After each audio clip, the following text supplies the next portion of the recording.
करेंगे 2 नवंबर 2023, दिन रहेगा गुरुवार। आज का दैनिक राशिफल। आइए गुरुदेव बृहस्पति को नमन करके दैनिक राशिफल का यह कार्यक्रम प्रारंभ करते हैं। उससे पहले हम बात कर लेते हैं आज के दैनिक पंचांग के विषय में, जो कि 2 नवंबर 2023 दिन रहेगा गुरुवार। सूर्योदय का समय रहेगा प्रातः काल के समय, जो कि 6:33 पर रहेगा। सूर्यास्त का समय रहेगा संध्या काल के समय ही, जो कि 5:35 पर रहेगा। आज के विक्रम संवत 2080 मास अमांत रहेगा, जो कि कार्तिक मास। आज का पक्ष रहेगा जो कि कृष्ण पक्ष। वहीं आज की तिथि रहेगी जो कि पंचमी 9:54 तक रहेगी। आज के सभी शुभ समय एवं शुभ मुहूर्त अभिजीत मुहूर्त का समय रहेगा, जो कि प्रातःकाल 11:42 से प्रारंभ होगा। अभिजीत मुहूर्त समाप्त होगा दोपहर में, जो कि 12:26 पर। कहा जाता है कोई भी शुभ बड़ा कार्य अभिजीत मुहूर्त के दौरान यदि किया जाए तो अवश्य ही सफल होता है, क्योंकि अभिजीत मुहूर्त भगवान श्री हरि को प्रिय है। आज के सभी अशुभ समय एवं दुष्ट मुहूर्त राहु काल का समय रहेगा, जो कि दोपहर में 1:27 से प्रारंभ होगा। राहु काल समाप्त हो जाएगा, जो कि दोपहर में ही 2:50। कहा जाता है कोई भी शुभ बड़ा कार्य राहु काल और दुष्ट मुहूर्त के दौरान भूल कर भी ना करें तो बेहतर है। आज का नक्षत्र रहेगा जो कि आद्रा 5:57 तक रहेगा। आज का योग रहेगा शिव योग 1:11 तक। वहीं आज का करण कौलो 9:32 तक रहेगा। आज का चंद्र राशि रहेगा मिथुन। आज का दिशाशूल होगा जो कि दक्षिण की। प्रिय दर्शकों, यह थे 2 नवंबर 2023 दिन गुरुवार के दैनिक राशिफल के पंचांग के विषय में। आइए चर्चा कर लेते हैं आज के दैनिक राशिफल में क्या कुछ रहने वाला है विशेष। खास तौर पर आज के दिन किन किन उपायों को हम सभी दर्शकों को करना चाहिए, कौन कौन सी वह राशियां हैं जो अत्यंत सौभाग्यशाली हैं, और किन किन राशियों को आज के दिन सावधान रहना चाहिए। व्यापार, व्यवसाय, कैरियर, वैवाहिक जीवन, प्रेम इत्यादि के क्षेत्रों में क्या कुछ नए और बड़े बेहतर आज के दिन बदलाव होने वाले हैं, इन सभी के विषय में बेहद विस्तार से इसी दैनिक राशिफल में हम चर्चा करेंगे। उससे पहले यह राशिफल आपके चंद्र राशि की गणना के अनुसार है। आइए जानते हैं आज के कुछ दिव्य और महा उपाय। हालांकि वास्तु दोष को लेकर के बहुत सारे लोग चिंतित रहते हैं, परेशान रहते हैं, अकारण ही घर में तोड़ फोड़ इत्यादि करवाते रहते हैं, इस तरफ उस तरफ। इन चीज़ों का बहुत महत्वपूर्ण होता है। जीवन में वास्तु का बेहद खास महत्व है। कभी कभी हर चीज़ें बेहतर होती हैं, हर कार्य बेहतर है, फिर भी चिंता, तनाव, घर में लड़ाई झगड़े, तनाव, अकारण में कर्ज इत्यादि का बढ़ना, कोई भारी विपत्ति या संकट का आना, यह सारे लक्षण वास्तु इत्यादि से भी हो सकते हैं। इसलिए कुछ कुछ बातों का आप सभी को ध्यान देना चाहिए। यदि घर में नियमित रूप से सुबह शाम पूजा, आराधना, भजन, संध्या इत्यादि होता है, दीप इत्यादि आप सभी जलाते हैं, घंटी इत्यादि बजते हैं, तो वहाँ पर वास्तु आती भी है तो अधिक समय तक नहीं टिक पाती। वास्तु धीरे धीरे समाप्त होगा, नकारात्मक ऊर्जा बाहर निकल जाता है, सकारात्मक ऊर्जा का विकास होता है। परंतु जिन घरों में पूजा पाठ इत्यादि नहीं होते हैं, केवल खान पान, घूमना फिरना, इन्हीं चीज़ों में लोग व्यस्त हैं, उन्हें थोड़े से सावधानियां बरतनी चाहिए। जैसे कि आपका जो ईशान कोण है, वहाँ पर आप साफ सफाई रखिएगा, वहाँ ईशान कोण भगवान का मंदिर इत्यादि बनवाएं। मंदिर ना बनवा पाए कोई मूर्ति तस्वीर रखें। नियमित रूप से यदि आपको लगता है कि घर में कोई वास्तु दोष है, परेशानी है, तो आप 11 दिन तक या फिर 21 दिनों तक या फिर 40 दिन भी तक आप घी का या तिल के तेल का दीपक जला दें। संकल्प इत्यादि लेकर के 40 दिन तक या 21 दिन तक, 11 दिन तक, जो भी आप सक्षम हो, जला दें लगातार। साथ ही साथ घर में घंटी एक लाएं और एक शंख लाएं। शंख में जल भर करके घर में अपने उसका छिड़काव करें और सुबह शाम थोड़े समय तक घंटी इत्यादि को बजा दिया करें। और कभी भी जब भी बाहर से आए तो सीधा चप्पल या जूते जो भी आप धारण करे हो पहन करके सीधा घर में ना आए, अन्यथा जो भी आपके साथ नकारात्मक ऊर्जा और सारी घर में प्रवेश करती है। सभी चीजें बाहर निकाल दे, जूते चप्पल इत्यादि, हाथ पैर अच्छे से धो करके तभी घर के अंदर प्रवेश करना चाहिए। आप अपने घर में अगल बगल आसपास कांटेदार पौधे किसी भी प्रकार से ना लगाएं। टूटे हुए ग्लास, टूटे हुए घड़ी, खराब इलेक्ट्रॉनिक सामान घर में भी ना रखें, छत पर भी ना रखें। अब तो दिवाली आ रही है, दिवाली से पहले घर की साफ सफाई इत्यादि का भी विशेष ध्यान दें।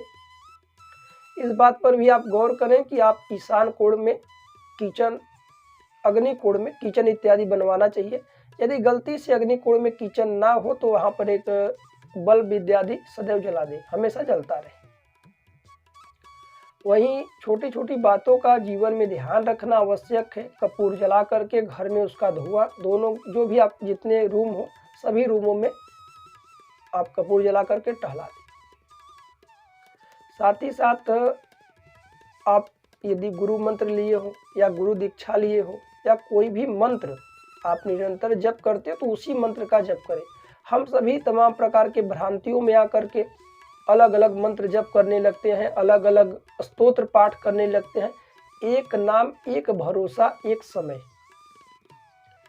साथ साथ पवित्रता का खास ध्यान। एक ही मंत्र आप कम से कम लगातार कुछ दिनों तक जपते हैं तो वह मंत्र सिद्ध होता है और आपकी जो भी इच्छाएं हैं उस मंत्र में इतनी शक्ति है कि आपका पूर्ण करेगा। हालांकि हर रंग के मंत्र, हर स्तोत्र को छोटा छोटा करके पढ़ने से कोई लाभ नहीं। एक ही मंत्र लीजिए, एक ही स्तोत्र पढ़िए, उसे पूरे जीवन भर उसी के पीछे आप लगा दीजिए, वो अवश्य सिद्ध होगा, आपके सारे कार्य पूर्ण करेगा। और समय का भी ध्यान दें। यदि आप सुबह पूजन करते हैं, दोपहर में, शाम को, तो एक समय निश्चित कर लें। सुबह 6 बजे तो 6 बजे, थोड़ा बहुत ऊपर नीचे हो, परंतु यह नहीं कि सुबह 6 बजे करते हैं तो कभी 9 बजे, कभी 10 बजे, कभी 12 बजे, कभी शाम के समय। इन चीज़ों का आपको ध्यान देना चाहिए। पूजा पाठ इत्यादि में कुछ नियम होते हैं, कुछ सावधानियां होती हैं, जैसे साफ सफाई का बेहद ध्यान दें, अपवित्र चीज़ें ना स्पर्श करें, मन में हमेशा सकारात्मक सोच रखें, दूसरों का भी भला करना इत्यादि आपके मन में हो, किसी की निंदनीय अपराध ना करें। साथ ही साथ मांस मछली इत्यादि का सेवन ना करें, शुद्ध शाकाहारी रहे, मन मस्तिष्क को भी शुद्ध रखें, अपने कर्म, वचन, वाणी इत्यादि से किसी को कष्ट ना पहुंचाएं। क्योंकि आज के समय में लोग एक दूसरे को मारते हुए, कष्ट देते हुए खुद को आगे रखना चाहते हैं, जिससे वही सारी चीज़ें घूम करके उनके पास आती हैं और वही दुख देती है। क्योंकि दुनिया गोल है, आप जिन चीज़ों को देंगे वही चीज़ें घूमकर आपके पास आएंगी, चाहे कोई प्यार हो, स्नेह हो, या धन हो, वैभव हो, दान हो, पुण्य हो, जो कुछ आप करेंगे वही चीज़ें घूमकर आपके पास पुनः अधिक मात्रा में आएंगी। यदि आप किसी को दुख देते हैं तो वह दुख विपत्ति के रूप में बनकर आएगी। यदि दान पुण्य करते हैं, अच्छे कर्म करते हैं तो कुछ समय लगेगा, फिर घूम करके वही चीज़ें आपके घर में सुख, समृद्धि, शांति बन करके आएंगी। इन चीज़ों का ध्यान करें, अपने अंदर बदलाव करिए। आपका दिन मंगलमय हो, जीवन आपका सुख समृद्धि से भरे, भगवान से ऐसी हम कामना करते हैं। आइए जान लेते हैं आज के सुविचार। काम, क्रोध और लोभ।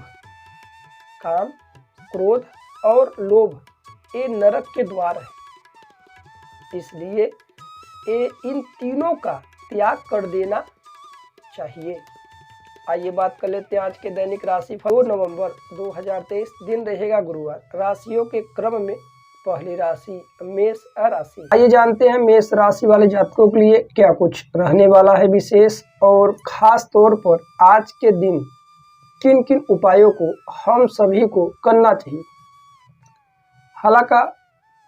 हालांकि आज का दिन आपके लिए अत्यंत बेहद खास रहने वाला है, फिर भी आप कुछ क्षेत्रों में बेहद सावधानियां बरतनी चाहिए।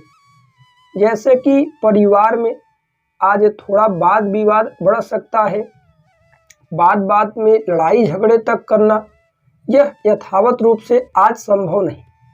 आज के दिन आप सावधान रहें और जो भी आप कार्य करें बेहद सोच और समझ कर। आज के दिन प्रेम प्रेमिकाओं के लिए दिन उतना अनुकूल नहीं रहने वाला है। प्रेम प्रेमिका कोई भी डिसीजन या कोई भी निर्णय बेहद सावधानी पूर्वक ले और तनिक भी किसी बाहरी शख्स पर भरोसा करने से बचे। व्यापार और व्यवसाय में आज थोड़ा बहुत आप बदलाव कर सकते हैं, परंतु आज लाभ की दृष्टिकोण से आज के दिन लाभ कम रहेगा। लाभ इत्यादि आज के दिन उसमें कुछ परिवर्तन करें, कुछ बदलाव करें, कुछ अच्छे लोगों की राय लें, सलाह लें, क्या कार्य करना चाहिए। वैवाहिक जीवन आज थोड़ा सा उतार चढ़ाव भरा रहेगा।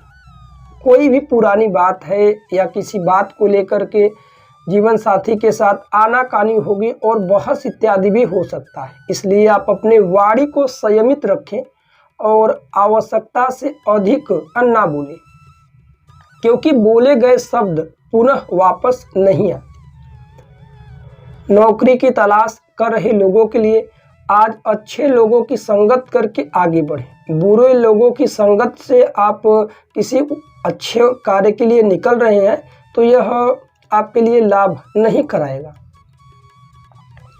जो लोग ऑफिस या दफ्तर या किसी भी फील्ड में कार्यरत हैं वह आज अधिकतम फायदा प्राप्त कर पाएंगे, परंतु अपने धन और वैभव को छिपा कर के रखें, सभी के साथ शेयर ना करें। आप कितने कामयाब हैं जीवन में यह लोग देख करके अंदाजा लगा लेंगे, परंतु किसी प्रकार से दिखावा आपके लिए थोड़ा आज कष्टकारी बनेगा। वहीं आज स्वास्थ्य के विषय में बात करें। स्वास्थ्य आपका उत्तम है, स्वास्थ्य में कहीं कोई दिक्कत नहीं, और धन वैभव में वृद्धि के लिए आपको थोड़ा यत्न और परिश्रम अपने विवेक के आधार पर करना चाहिए। केवल और केवल बैठने से धन प्राप्त नहीं होगा। वहीं विद्यार्थी वर्गों के लिए आज का दिन बेहतर है। जो लोग नौकरी या कंपटीशन एग्जाम की तैयारी कर रहे थे वह थोड़े बेहद उत्साह के साथ फिर से अपने कार्य में जुट जाए। आज के दिन आप यह बेहतर उपाय करिएगा, चाहे प्रातः काल के समय या संध्या में सभी कार्य करने के बाद आप लाल आसन लेकर के बैठ करके ओम शब्द का धीरे धीरे शांति मन से कम आप 50-51 बार उच्चारण करिए। इससे मन मस्तिष्क को बेहद सुकून मिलेगा। वहीं आज आपका भाग्यांक रहेगा भाग्य अक्षर जो कि 1 रहेगा। आज आपके लिए अशुभ दिशा होगी जो कि दक्षिण की ओर आपको यात्रा से बचना चाहिए।